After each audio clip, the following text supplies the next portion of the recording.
اب علامہ راجہ ناصر عباس، جس کو عمران خان نے سینٹ میں وہ اپوزیشن لیڈر کے عہدے کے لیے نامینیٹ کیا ہے،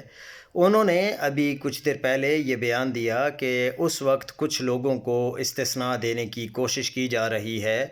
وہ اگر ظلم بھی کریں، جبر بھی کریں، قتل بھی کریں، مرتے دم تک ان سے کچھ نہ پوچھا جائے۔ دوسرا یہ کہ جوائنٹ چیف آف سٹاف کے عہدے کو ختم کر کے آرمی چیف کو تمام فورسز کا سربراہ بنانے جا رہے ہیں اور یہ عہدہ تا حیات ہوگا۔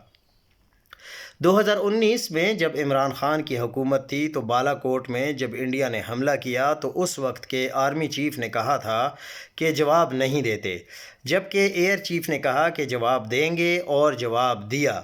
اس سے آپ اندازہ لگا لیں کہ پاور اگر ایک بندے کے پاس ہوئی تو اس کے نتائج کیا ہوں گے۔